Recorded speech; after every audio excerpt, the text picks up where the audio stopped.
자, 167쪽에 가면 그 가치 재원칙이라고 되어 있는 게 나옵니다. 자, 메뉴에 보니까 이렇게 써놨네요. 가격이 형성되고 유지되는 데는 법칙성이 있다. 자, 따라서 평가사는 가격 구하는 사람이니까 가격 구할 때 법칙성이 있으면 자기 마음대로 가격 구하면 안 되죠. 그래서 감정평가 활동할 때 그 기준 및 행위 지침이 되는 게 가치 재원칙이다. 그래서 이 가치 재원칙은 평가 활동의 행위 지침이라고요. 평가사가 따라야 되는 거다 이 소리입니다. 여기에. 자, 최유효 이용의 원칙을 기준으로 상호 유기적으로 연관되어 있다. 자, 따라서 가치 재원칙에서 그 체계도를 쭉 그려놨죠, 제가. 거기에서 가장 기준이 되는 원칙이 뭐였죠? 최유효 이용의 원칙이다 하는 겁니다. 토지는 용도의 다양성이 있죠.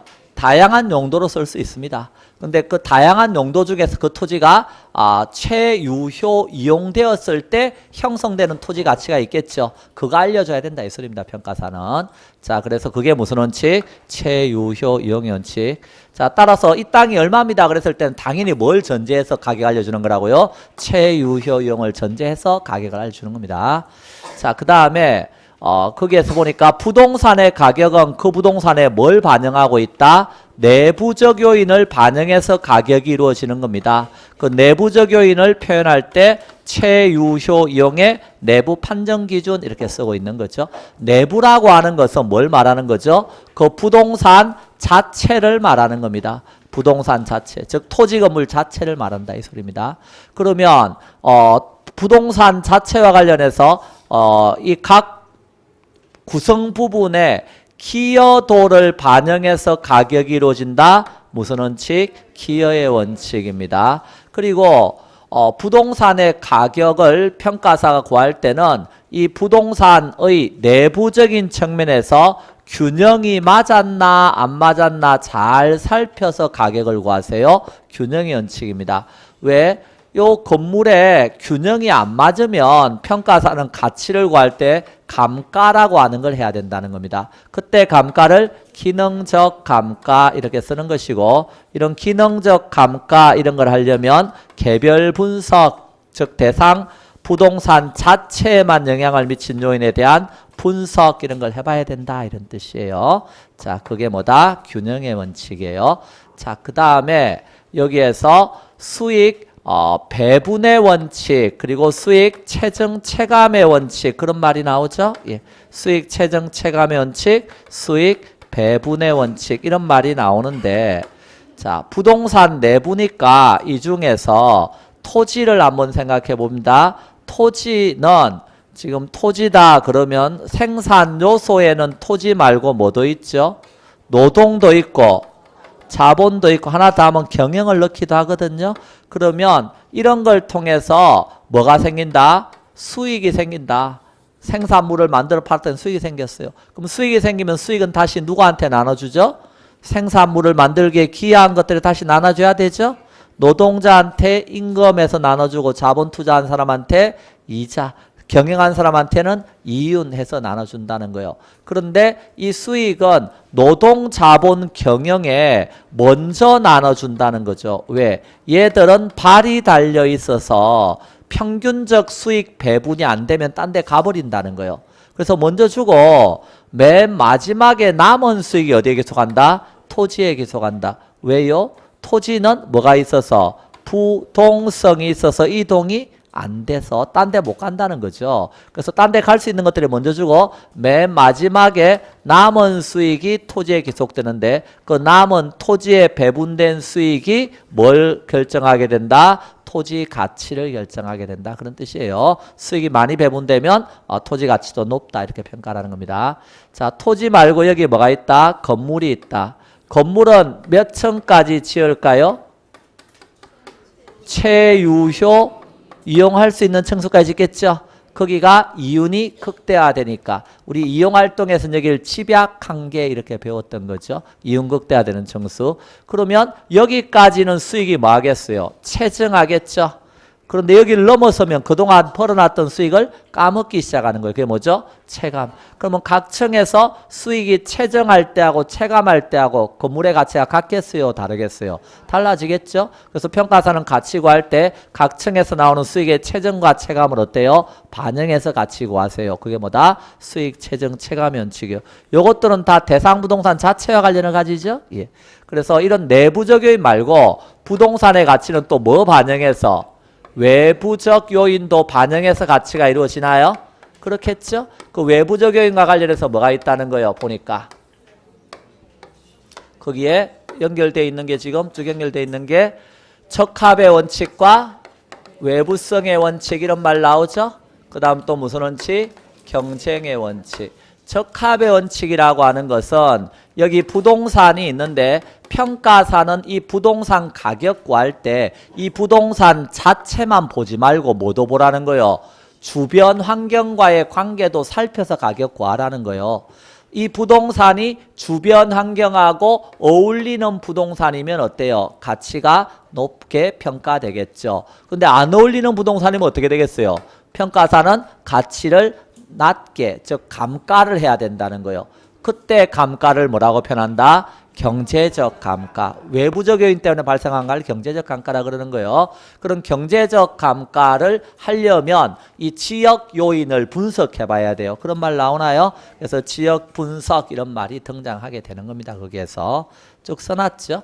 그리고 이 적합의 원칙은 이 대상 부동산을 기준으로 해서 주변 환경과의 관계를 살펴본 게 적합의 원칙이고, 또 방향을 바꾸어서 요 외부 환경이 대상 부동산에 유리하거나 불리한 영향을 미쳐서 가격이 형성될 수 있죠. 그걸 무슨 원칙? 외부성의 원칙. 그래서 거기에 보니까 유리한 영향을 미치면 외부 경제, 불리한 영향을 미치면 외부 불경제 이렇게 표현하는 거예요. 자, 그 다음에 경쟁의 원칙이라고 되어 있는 거 있나요? 자, 경쟁의 원칙 이런 말이 나오면 경쟁은 누가 하는 거예요? 사람이 하는 거죠. 사람이 경쟁하는 거죠. 근데 사람 중에 부동산은 부승성이 있어서 토지는 더 이상 증가하지 않는 희소한 거니까 누가? 수요자들이 내가 살게 이러면서 경쟁한다는 거예요. 그럼 수요자들이 경쟁한다는 거는 이 부동산에 뭐가 있기 때문에 경쟁하는 거예요?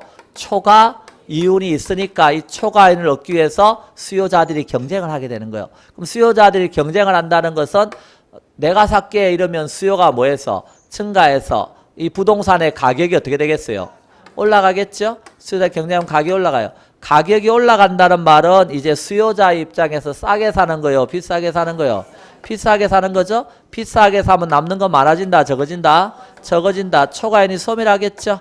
감소해서 언젠가는 소멸하게 된다는 거. 그러면 더 높은 가격을 지불하려고 하진 않는다는 거죠. 이렇게 초과 이윤을 얻고자 하는 경쟁 관계 속에서 가격이 이루어지는 걸 무슨 원칙? 경쟁의 원칙. 근데 경쟁은 사람이 하는 거고 여기 보니까 대체의 원칙이라고 써놨나요? 대체라고 하는 것은 물건 상호 간의 대체를 말하는 거예요. 물건 상호 간의 대체라고 하는 것은 이런 거죠. 여기 부동산이 있는데요. 자, 대체라고 하는 것은 물건 상호 간의 대체니까 대체될 수 있는 물건들이 있다는 겁니다. 자, 대체될 수 있는 물건들이 있다는 건 대체된다는 건 효용이 같은 거예요? 다른 거예요? 효용이 같거나 유사하니까 대체가 되는 거죠. 그럼 효용이 유사하면 사람들은 딱에 10억 이렇게 되는데 나 혼자 50억 부르면요. 뭐라 그러는 거예요? 이게 효용이 같은데 사람들은 가격이 뭘 하는 거 택한다? 싼 걸 택해서 이런 거 사지 요거 안 산다는 거예요. 그럼 요거 또 팔아먹으려면 어떻게 되는 거예요? 또 결국 가격을 내릴 수밖에 없죠. 그래서 대체될 수 있는 물건과의 관계 속에서 가격이 이루어진다. 이게 무슨 원칙? 대체 원칙. 다르게 말하면 효용이 같으면 가격이 싼 거, 가격이 같으면 효용이 큰 걸 택하는 원칙이 대체 원칙이다. 그래서 대체 원칙은 3방식 모두 이론적 근거다. 뭐 그런 말 써놨나요? 예. 자, 대체 원칙에 그런 말 써놨죠. 대체된다는 걸 뭘 말하는 거라고요? 포기되는 게 있다고요. 포기되는 게 뭐라고요? 기회비용. 그래서 포기된 가치를 반영해서 가격이 이루어진다. 그게 기회비용의 원칙입니다. 자, 그리고 여기 경쟁은 다시 보니까 뭐하고 연결되어 있어요? 수요와 공급. 수요와 공급에서 가격이 이루어진다. 수요 공급의 원칙이죠. 근데 수요와 공급에서 가격이 형성되면 형성된 가격은 다시 어디에 영향을 미치겠어요? 수요와 공급에 영향을 미친다. 이런 피드백 관계를 우리가 가격의 이중성 이렇게 표현하는 겁니다. 자, 그래서 이제 그 내용을 좀 그리고 여기 지금 토대가 되는 원칙이 있죠. 그 시간적인 면에서 토대가 되는 원칙에는 뭐가 있다고 돼 있어요? 변동의 원칙과 예측의 원칙이 있다고 돼 있죠. 자, 그래서 이와 관련된 내용들을 하나씩 좀 더 살펴봅니다. 뒤로 넘겨서. 자, 168쪽에 가면 자, 맨 위에 최유효 이용의 원칙이 나옵니다. 부동산의 가격은 최유효 이용의 방법을 표준으로 해서 형성되는 원칙이다. 자, 그래서 서면에 있는 이 땅은 논농사 지을 수도 있고 밭농사 지을 수도 있지만 그때 형성되는 가격 알려주는 게 아니라 상업지로서 이용되었을 때 가치를 알려줘야 된다 이런 뜻입니다. 채용됐을 때. 자, 그러면 비고란에 보면 적합의 원칙과 더불어 부동산에만 적용되는 고의 원칙이다. 그러니까 여기 있는 적합의 원칙과 최유효 이용의 원칙은 동산에는 쓰지 않고 부동산에만 적용되는 고의 원칙이다. 그런 뜻이에요. 변동의 원칙은요. 요 변동의 원칙은 우리 앞에서 이런 거 배웠네요. 가치 형성 요인이 변하면 아까 가치 형성 요인에는 뭐가 있었죠? 일반적 요인, 지역 요인, 개별 요인이 있었나요? 요런 가치 형성 요인이 변하면 뭐도 변한다? 결국 부동산 가치도 변한다. 맞나요? 그러니까 평가사는 가치 구할 때 뭘 잘 살펴야 돼요? 가치 형성 요인이 변했나 안 변했나 잘 살펴서 가격 구하라는 거예요. 그게 무슨 원칙? 변동의 원칙입니다. 그래서 가치는 요게 변하면 변하니까 평가할 때는 뭘 명시해 줘야 된다고요? 기준 시점이라고 하는 걸 명시해 줘야 된다고요. 왜? 책임 소재가 명확해지죠. 그래서 평가사가 평가한 가격은 그 시점에서만 타당성이 있는 거지. 10년 지나가지고 옛날에 평가사가 평가한 가격 이러니까 지금도 똑같이 이렇게 하면 안 된다는 거예요. 자, 그래서 기준 시점 이런 말이 나오면 뭘 생각하세요? 변동의 원칙. 그리고 그 옆에 보니까 또 시점 수정이란 말 보이나요? 우리가 아까 거래 사례 가져온다는 거 기억나시죠? 그럼 거래 사례 가져오면 무슨 시점에 얘기는 거래 시점이죠. 그런데 우리가 원하는 시점 무슨 시점? 기준 시점. 기억납니까? 평가의 기준된 시점. 그러니까 거래 시점의 사례를 가져오면 이게 1년 전에 가져온 거다. 근데 우리는 지금 기준 시점이 현재라면 1년 지나는 동안에 가격이 변할 수 있죠. 가치 형성률이 변할 수 있으니까 거래 시점 가격을 무슨 시점 가격으로? 기준 시점 가격으로 수정해 주는 걸 뭐라 그래요? 시점 수정. 왜? 이것도 가치 형성률이 변하니까 이런 거 한다는 겁니다. 자, 따라서 기준 시점, 시점 수정 이런 말이 나오면 딱 뭘 생각하세요? 변동의 원칙. 자, 예측의 원칙이라고 하는 건요. 부동산의 가격은 과거와 현재 이용 상태에 결정되는 게 아니고 장래 어떻게 이용될 것인가에 대한 예상을 근거로 해서 결정된다. 자, 그래서 아까 우리 수익환원법이라고 하는 거 배웠죠? 수익환원법은 순수익을 뭐로 나눠서? 환원 이율로 나누어서 놀랍습니다. 이제 이 어려운 걸 알아듣기 시작하네요. 환원 이율로 나누어서 수익 가격 구한다 그랬죠? 그러면 이 수익이라고 하는 것은 현재 수익일까요? 미래 수익일까요? 이 수익은 뭐다? 미래 수익이다. 앞으로 미래에 발생할 수익 중에서 대표 수익을 가져온 거예요. 그러니까 미래 수익이니까 뭐 해봐야 돼요? 예측해봐야 되겠죠? 얘도 뭐다? 환원이율도 대응이니까 뭐 한다? 예측해서 구하는 겁니다. 그래서 순수익, 환원이율 이런 거 구할 때 무슨 원칙이 적용된다? 예측의 원칙 이런 게 적용된다는 겁니다. 자, 그렇게 알아두시고 그 다음에 기회의 원칙은 요 이야기죠. 기회의 원칙은 뭐라고 써놨어요? 부동산의 가격은 대상 부동산의 생산비의 합이 아니고 대상 부동산을 구성하는 각 요소의 기여도에 따라 영향을 받는 원칙이다. 그 옆에 보면 추가 투자의 적부 판단 관련돼 있고 균형의 원칙에 선행하고 기여도의 합이고 가격이고 이렇게 부분과 전체와 관련돼 있다. 자, 기회의 원칙은 말 그대로입니다. 여기 건물이 있습니다. 자, 10억입니다. 근데 엘리베이터가 없어요. 그래서 엘리베이터를 추가로 설치했습니다. 그러니까 엘리베이터 설치할 때 비용이 얼마 들었냐면 1억 들었습니다. 자, 1억 들여서 설치하면 이 건물 가격은 딱 11억이 된다? 그건 아니라는 거예요. 이런 생산 비의 합이 아니고요. 자, 이 건물에서 엘리베이터가 없어서 이 건물이 저평가되어 있었는데 엘리베이터 딱 설치하니까 자, 이 건물의 엘리베이터의 기여도가 2억이에요. 그러면 이 건물 가격은 얼마라고 표현해야 된다? 11억이 아니라 12억 이렇게 표현해야 된다는 거예요. 그래서 기여도를 반영해서 가격이 이루어진다. 기여의 원칙이 되겠습니다. 생산 비합이 아니고. 그래서 기여도를 반영하고 이 부분과 전체와의 관계에 있는 것이죠. 자, 그래서 이때 이 경우는 엘리베이터 설치해야 돼요? 말아야 돼요? 해야 되죠? 그래서 추가 투자의 적부 판단과 관련을 가지는 것이 뭐다? 기여의 원칙이다 하는 겁니다. 거기에 보면 한정가격 이런 말도 써놨나요? 우리 한정가격이란 말 들은 기억 혹시 납니까? 물어본 제가 잘못이죠? 여러분의 기억을 자꾸 떠올리면 안 되죠. 예, 그래서 제가 떠올려서 어때요? 제가 알려줘야 되는 거죠. 예, 17쪽에 가면 우리가 아주 먼 옛날, 예, 뭐 과거는 거의 다 묻지 마세요잖아요. 17쪽에 가면 맨 밑에 갔더니 무슨 말이 나와요? 거기 병합분할의 가능성에 보니까 한정가격 개념을 제시한다. 그런 표현 보입니까? 병합분할 한정가격 개념 제시한다. 이런 말이 있죠. 그럼 한정가격이 뭔데요? 그랬을 때 이런 거라고 그랬어요. 당사자 사이에서 합리성이 한정되어 있는 가격. 배우긴 배웠나요? 예. 그래서 제가 이 갑토지 가격이 얼마다? 1억이다. 을토지 가격도 1억이다. 지금 주거지로 쓰고 있다. 그런데 이 지역의 용도 지역지구자에 변경돼서 상업지로 쓸 수 있는데 갑토지만 너무 적더라. 상업지로 쓰려니까. 근데 을토지를 뭐 하게 되면 병합하면 상업지로 쓰기에 딱 알맞는 크기가 되더라. 그래서 어때요? 을한테 네 땅 팔아라 그랬더니 을이 1이 아니라 2억 주면 팔지 이렇게 말하더라.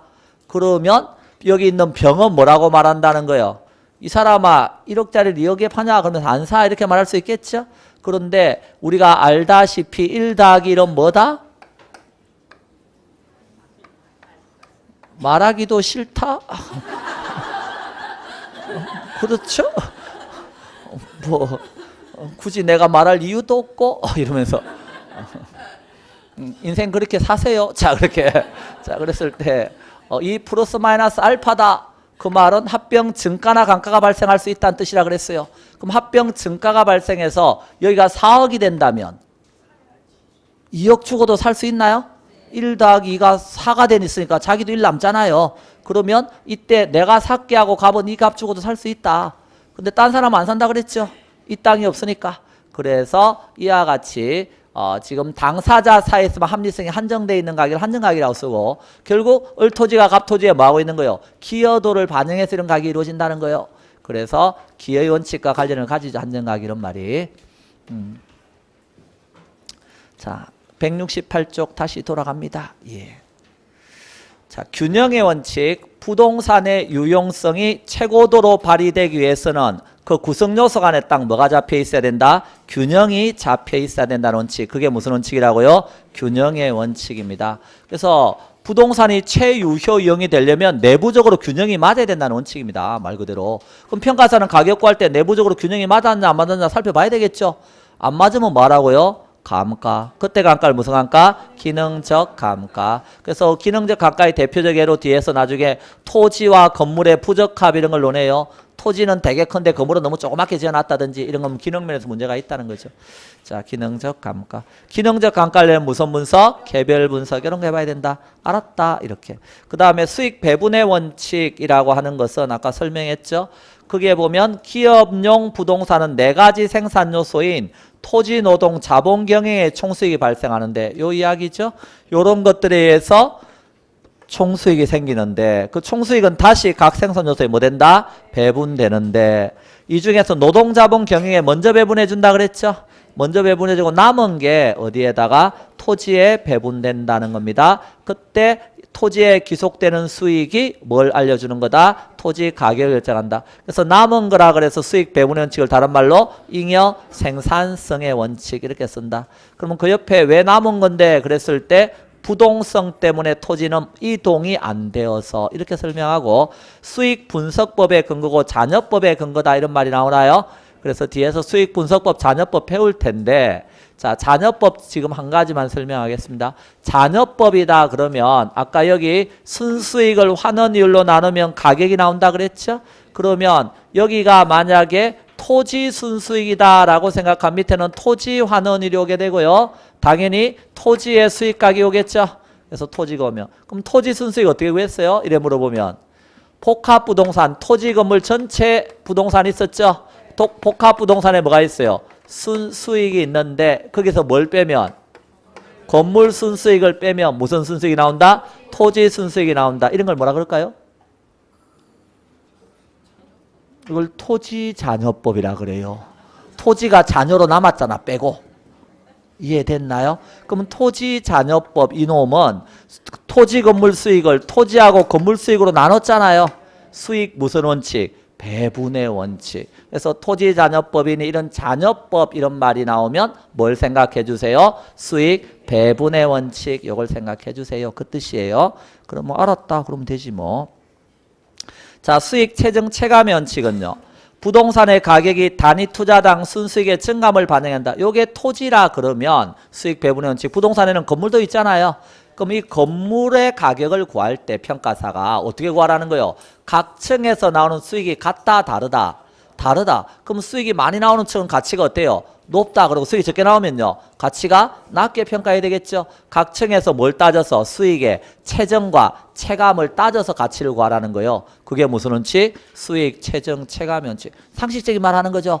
그때 그러면 여기에서 이윤이 극대화되는 층수가 10층이다. 근데 이 건물은 지금 5층까지밖에 안 지어놨다. 그럼 뭐라고 말해야 되는 거예요? 더 지으세요. 이렇게. 추가 투자하세요. 그럴 수 있나요? 그래서 추가 투자의 적부와 관련을 가진 원칙. 무슨 원칙? 수익, 체증, 체감의 원칙. 그래서 추가 투자의 적부와 관련된 원칙은 여기 있는 수익, 체증, 체감의 원칙과 또 뭐가 있어요? 기회의 원칙. 이런 게 추가 투자 적부와 관련을 가지는 거예요. 그리고 입체 이용률이다. 한계 효용 계층이다. 입체 이용률 몇 층까지 이용하는 게 채용인가 하는 입체 이용률이라든가 여기 10층 여기를 감정평가에서는 한계 효용 계층 이렇게 쓰는 거예요. 그래서 이런 거와 관련을 가진 원칙이 거기 나오는 수익 체증 체감의 원칙이다. 자, 적합의 원칙이라고 하는 것은 자, 아까 균형의 원칙은 내부적 균형이라 그랬죠? 적합의 원칙은 뭐다? 외부적 균형인 것이다. 그래서 적합의 원칙은 대상 부동산의 유용성이 최고도로 발휘되려면 주변 환경하고 뭐 해야 된다? 적합해야 한다는 원칙이다. 그래서 보니까 부동산의 유용성이 최고도로 발휘되기 위해서는 대상 부동산에 속한 환경에 적합해야 되는 원칙으로서 부동산의 가격은 주변 환경과의 적합 관계를 반영해서 형성되는 원칙입니다. 근데 이거는 외부적 균형이고요. 그 다음에 적합하지 않으면 뭐 해야 된다고요? 감가. 그때 감가를 경제적 감가. 그래서 외부적인 측면의 감가를 경제적 감가를 한다. 이렇게 알아두시고 그 다음에 경제적 감가 하려면 무슨 분석? 지역 분석 이런 걸 해야 된다는 거예요. 지역 분석. 자, 전진의 원칙, 뭐 후퇴의 원칙 그런 말 나오는데 그냥 개념만 들어두세요. 전진의 원칙이라고 하는 것은 고소득층 주거지역에서 예를 들어서 낡은 주택을 어때요? 고가주택으로 바꿨어요. 그럼 주변 환경하고 어울렸죠? 적합해졌잖아요. 그러면 가치가 어때요? 비용보다 더 올라간다. 이게 전진의 원칙이고요. 반대로 후퇴의 원칙은 뭐겠어요? 저소득층 주거지역에다 어때요? 고가주택 지어놨어요. 뭔 일 생겼어요? 주변 환경하고 안 어울렸죠? 그러면 가치가 하락한다. 이런 게 후퇴의 원칙이에요. 그러니까 적합의 원칙과 관련을 가지는 표현들이라고 알아두시고요. 자, 외부성의 원칙. 부동산의 가격은 외부 환경 영향을 받아서 형성된다는 원칙이다. 뭐 어려운 말 아니죠. 유리한 영향을 받으면 그걸 정의 외부효과, 다른 말로 외부 경제. 불리한 영향을 받으면 부의 외부효과, 외부 불경제 이렇게 쓰는 거예요.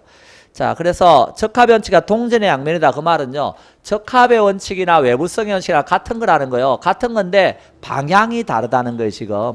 대상 부동산을 중심으로 해서 주변 환경과의 적합 관계를 살피면 적합의 원칙이고 외부 환경을 주체로 놓고 어때요? 대상 부동산에 어떠한 영향을 미치는가 살펴보면 외부성의 원칙이고 그런 거라는 거예요. 자, 그 다음에 경쟁의 원칙은요. 아까 뭐가 있으면 초과 이윤이 있으면 초과 이윤을 얻고자 하는 경쟁 관계를 반영해서 이루어진다. 이해되셨죠? 그게 무슨 원칙? 경쟁의 원칙인데 누가 경쟁한다? 수요자 경쟁이 야기된다. 대체의 원칙. 부동산의 가격은 대체관계에 있는 부동산의 상호작용에 의해서 가격 형성된다는 원칙이다. 자, 그래서 대체원칙은 대체관계에 있는 부동산의 상호작용에서 작용된다.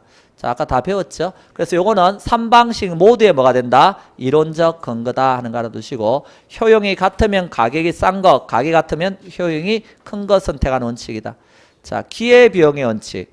기회비용이라고 하는 것은 뭐가 기회비용이죠? 기회비용은 포기된 것 중에서 뭐죠? 가장 가치 있는 거.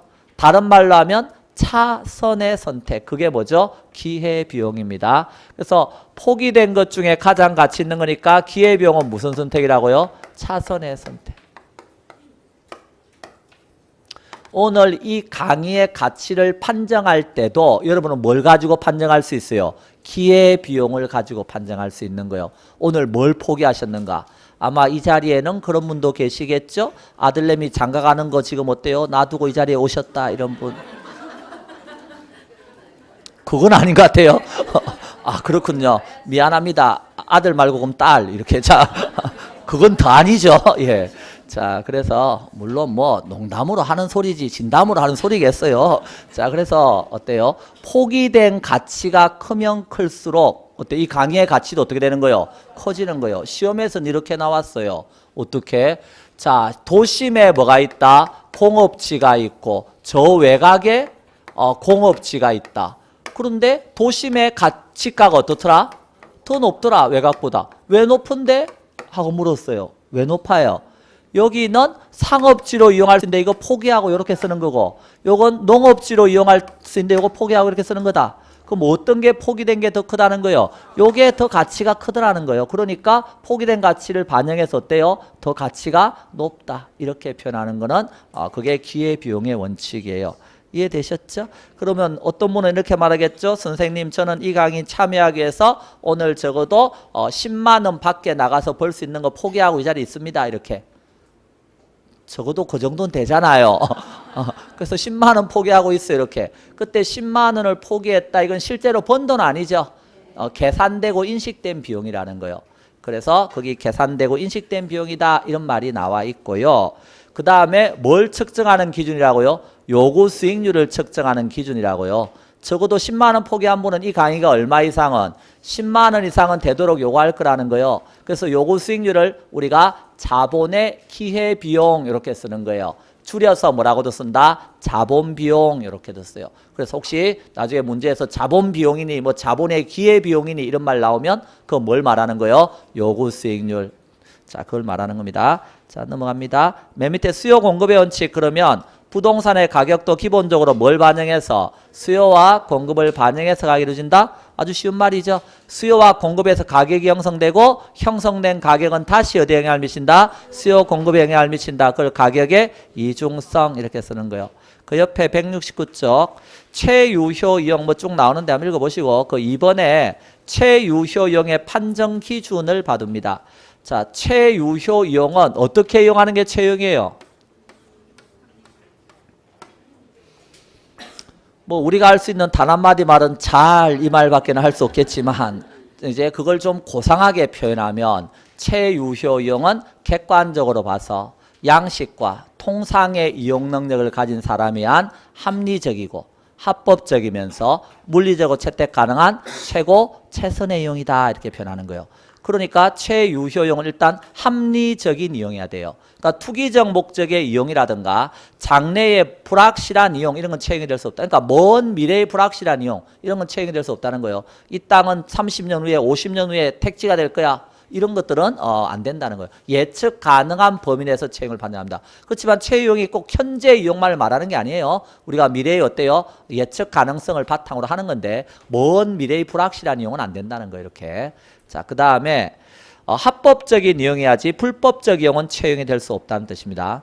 그 다음에 물리적으로 채택 가능해야 된다. 그 말은 이 땅이 연약 지반이어서 아무리 보강공사해도 5층 이상 못 짓는 땅인데 이 땅에다 100층짜리 빌딩 좀 채용해요. 이렇게 말하면 안 된다는 거예요. 물리적으로 채택 가능해야 된다. 그 다음에 당연히 최대 수익에 뭐가 있어야 돼요? 실현 가능성이 있어야 채용이 되는 거다. 그럼 최대 수익의 실현 가능성은 내가 생각하기에 이러면 안 되고요. 시장의 객관적 데이터들에 의해서 지지될 수 있어야 된다. 그러니까 한마디로 말해서 최유효용은 우리가 복합 개념 배웠죠? 복합 개념 뭐요? 법률적, 경제적, 기술적인 측면을 다 고려하는 거잖아요. 그럼 법률적인 측면 고려했나요? 합법적인 이용. 기술적인 측면 고려했나요? 물리적으로 채택 가능성. 경제적인 측면 고려했나요? 최대 수익의 실현 가능성. 그러니까 이런 걸 다 고려해서 채용을 판정한다는 겁니다. 자, 그렇게 알아두시고 그 밑에 당구장 표시해놓고 일치성의 이용, 다른 말로 재합 사용의 원칙 이렇게 써놨는데 이거 뭐요? 하고 봤더니 뭐라고 써놨어요? 토지하고 계량물로 각각 분리된 용도로 평가해서는 안 된다는 원칙이다. 뭔 소리죠? 평가사가 평가할 때 토지는 있잖아요. 요 토지는 주거용으로 이용하는 게 최유효용입니다. 이래놓고 건물은요 상업용이 최유효용입니다. 이러면 돼요, 안 돼요? 안 되죠. 토지가 주거용이면 건물도 당연히 어때요? 주거용 이렇게 평가해야 된다는 거예요. 그러니까 일치시켜야 된다 이 뜻입니다. 자, 그 다음에 특수상황의 최유효용 이런 말도 있는데요. 특수상황의 말 그대로 뭐가 특수상황인데요? 그거 써놨잖아요. 단일의 이용. 지역의 표준적 이용과는 달라도 최유효용이 되는 경우가 있다. 지금 이따 배우겠지만 지역 분석을 통해서 그 지역의 표준적 이용이라고 하는 걸 판정해요. 표준적 이용은 그 지역의 일반적이고 평균적 이용을 말하는 거예요. 그럼 일반적이고 평균적으로 이 지역 보니까 지금 뭐로 이용하는 게 주거지로 이용하는 게 어때요? 일반적이고 평균적 이용이래요. 그럼 우리가 조금 전에 배웠던 적합 원칙이 있었잖아요. 주변 환경하고 적합해야 되니까 주거지역이면 이 땅도 일반적으로 뭐로 이용하는 게 주거지로 이용하는 게 채용이 되는 경우가 많아요. 근데 항상은 아니라는 거예요. 이 땅은 개별성이 있어서 주거지로 들어가는 코너변에 딱 위치해 있는 땅이다 그러면요. 그 나와 있듯이 뭐로 이용하는 게 슈퍼마켓으로 이용하는 게 더 채용이 될 수 있다는 거예요. 그럼 주변 환경과는 이용이 다르죠? 그래도 최유효용이 되는 경우가 있다고요. 그런 이용을 단일의 이용이라고 쓰는 거예요. 자, 중도적 이용이라고 써놨나요? 중도적 이용은 대상 토지의 최유효용이 가까운 미래에 예측 가능하다면 토지 소유자는 비록 기존의 이용이 현재로는 최유효용이 아니라도 쉽사리 용도를 바꾸지 않는데 이때 기존의 이용을 중도적 이용이란다. 시가지 내 주차장. 그래서 어떤 거구나 뭐 이런 거죠. 여기가 현재 뭐로 쓰고 있다고요? 주차장으로 쓰고 있대요. 그런데 현재는 이 땅에다 4층짜리 건물을 지을 수 있대요. 그런데 조금만 더 기다리면 이 지역의 용도 지역지구제가 변경될 예정이고 그렇게 되면 여기다 20층짜리 빌딩도 지을 수 있대요. 그러면 지금 당장 4층 짓는 것보다는 어때요? 좀 기다리는 게 나을 수 있죠? 기다리는 동안에 뭐로 쓰고 있다고요? 주차장으로 계속 쓰고 있다. 이런 경우도 특수한 상황에 뭐가 된다? 최유효용이 된다는 거예요. 그걸 중도적 이용 이렇게 쓰는 거예요. 중도적 이용. 자, 이제 읽어보면 이해됩니다. 자, 비적법적 이용이라고 써놨어요. 그건 뭐죠? 한때는 적법했으나 법령의 변경으로 현재 법규에는 부합하지 않지만 기득권 보호 차원에서 인정되는 이용으로 불법적 이용과는 구별된다. 개발 제한구역 내 건부지. 그러니까 개발 제한구역 안에 건부지다. 이 말은 지금 여기 상가 건물을 지어놨어요. 왜? 아무런 하자가 없으니까 지어놨어요. 근데 나중에 이 지역이 그린벨트로 묶어버렸어요. 그러면 이때 이 상가 건물 철거해야 되나요? 안 해도 된다. 왜? 이건 기득권 보호 차원에서 인정을 해준다. 그럼 요 지금 상가 지어놨다는 건 현재의 그린벨트라고 하는 지역지구제에 어울리진 않죠. 그렇지만 불법도 아니라고요. 이해됐나요? 최유효용이 되면 불법이면 안 된다 그랬잖아요. 그래서 얘 이름을 불법과 구별하기 위해서 뭐라고 썼다? 비적법적 이용 이렇게 썼다는 거예요. 그래서 이런 경우가 특수한 경우에 최유효용이 될 수 있다는 겁니다. 보니까 뭐 별것도 아니죠? 예. 그럼 이렇게 열심히 공부했더니 모의고사에서 어때요? 여러분한테 맞춰주세요 이러면서 막 문제를 내는 거죠.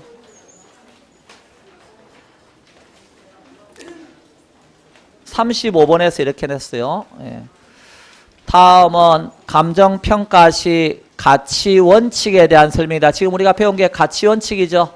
가격재원칙 또는 뭐라고요? 가치재원칙 이렇게 쓰는 거라고요.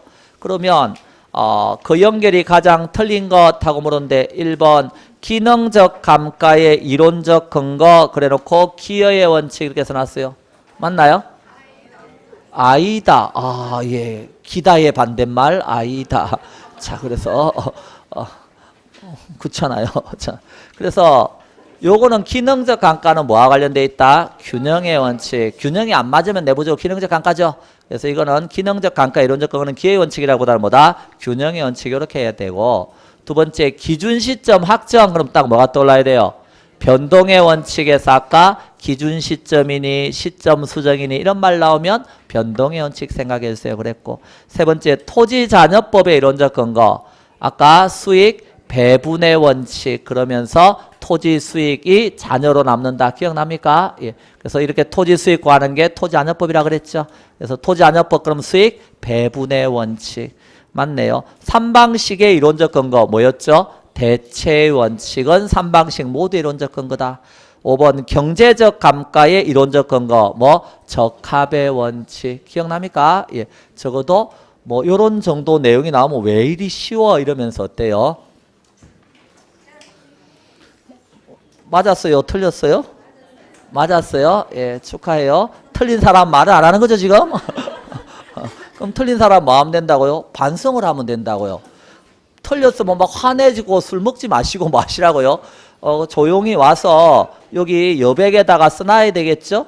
그 여백에다 어때요? 모의고사 3회 몇 번 문제 나왔는데 35번 문제에서 나왔는데 얘 때문에 틀렸어 이러면서 어때요?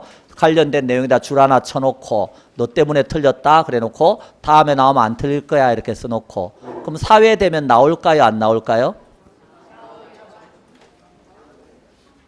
나오는 데서 계속 나오는 거요 중요하니까 사회 때도 나오겠죠? 그러면 그때는 맞아요 틀려요 이제 뭐가 맞아요 여러분이 천재예요 한번 보고 맞추게 사회 때도 또 틀릴 거예요 맞은 사람은 또 맞을 거고요 틀린 사람은 또 틀린다니까요 와서 보면 뭐라고 써놨어요? 네, 지난번 나왔는데 틀렸다고 써놨잖아요. 그럼 밑에 또 써놔야 되죠? 사회 때도 또 틀렸다 이렇게 나 3세판이다 이렇게 써놓고 요래 가지고 계속 어때요? 모의고사를 축적해서 정리를 하시라고 여기다가 그러면 어떤 일이 생겨요? 맞는 파트는 계속 맞으니까 안 봐도 돼. 그건 내가 아는 거야. 근데 틀리는 파트는 계속 틀린다. 그러면 내가 약한 파트라고요. 그럼 그 파트를 어때요? 집중적으로 파요 그냥. 파다 안 되면요. 뭘 빵꿀래요? 아, 뭐 그런 이상한 말이 다 있어요. 파다 안 되면 강사한테 갖고 와요. 도대 안 되면. 그래서 여러분이 내는 수강료에는 강사한테 와서 물어볼 권리가 있다. 라고 말을 했더니 그때 같이 식사한 분이 그러시더라고요. 우리 양민 쌤 얼마나 열심히 막 하고 손으로 막 지워가면서 하시고 막 그 잠깐 쉬는 동안에 어떻게 그 가서 선생님한테 또 물어봅니까? 이러면서 그러시더라고요. 맞아요, 틀려요.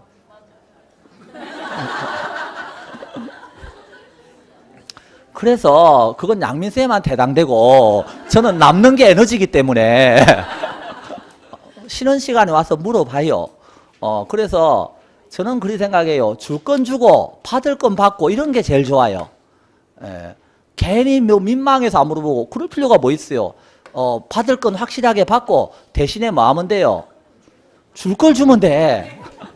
여러분 합격해가지고 와서 밥 한 끼 사주면 되잖아. 맞죠? 물론 그걸 안 하는 사람이 더 많기 때문에 문제가 되긴 하는데 확실하게 어때요? 본전을 뽑는 건 그런 거예요. 와서 많이 물어보고 내가 이해가 안 되는 거 와서 악착같이 물어보고 그래서 나를 괴롭히더라도 어때요? 저 수강생 때문에 괴로워 죽겠다. 그렇더라도 여러분은 거기에서 여러분이 확실하게 알아서 그래도 가는 게 좋은 거예요. 대신에 나중에 와서 어때요? 합격하고 나서 고마웠어요 하고 어때요? 밥 한 끼 사주면 그게 서로 뿌듯하고 좋은 거죠. 괜히 떨어지고 나서 얼굴 붉히고 서로 보지 맙시다. 이것보단 낫잖아요. 그렇잖아요. 그러니까 여러분들이 반드시 이런 파트 강의를 했으면 이해가 안 되면 첫 번째 인강을 다시 들어보시고 그래도 인강을 들어도 내가 또 이해가 안 된다 그러면 이해 안 되는 파트 체크해놨다가 저한테 와서 물어보시고 그렇게 해서 여러분이 활용할 수 있는 걸 최대한 활용하세요. 학원 오프라인의 장점이 뭐예요? 그런 게 장점이잖아요. 와서 그렇게 해서라도 정확하게 알도록 노력하셔야 된다는 거예요. 쉬었다 합시다. 예.